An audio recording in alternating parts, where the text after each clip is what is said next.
Greetings from New England, Salem, Massachusetts. This is the Howard Street Cemetery, currently.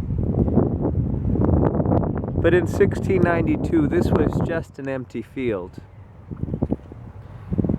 And an important site in the Salem witch trials of 1692. Now, it's well known that 19 folk were hung to death.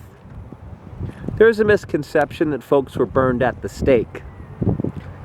That's not the only way folks were killed here in Salem. This is the site where Giles Corey refused in court to enter a plea of guilty or not guilty, thinking that he would not allow his witch trial to go forward. I'm not going to explain why they thought this process would work, but Giles Corey was brought to this location here in Salem Town, and he had boards placed on his body and weight dropped on top of him with rocks and bricks, in the thought that they could press the truth out of him, sort of squeezing the life out of him is what they were doing, but they thought they could press the truth out of him. It was not one day where he laid here in a ditch,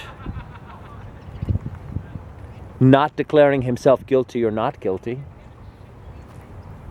And when he did speak, he made the statement more weight. Now, this man is not a witch. Millions of people visit this location years after the fact and acknowledge this man was not involved in witchcraft. There was an opposition to the local religious regime that was trying to govern this area exclusively. There were land disputes,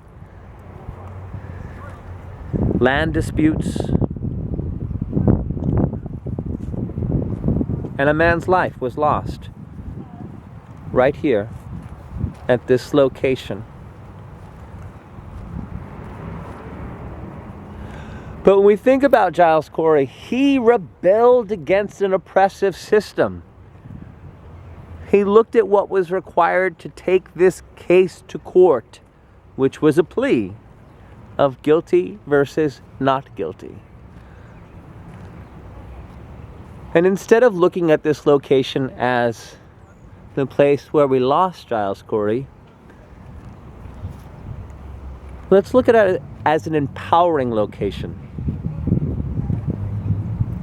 where a man fought a very oppressive, very small community. But millions of people know his story now.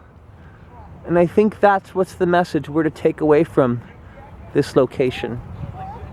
People are still walking in to this day. And the government exists in this country that could be very oppressive, and in other locations.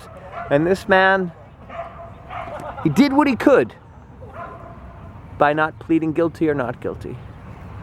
And that's the message I'd like for us to remember here in Salem, Massachusetts.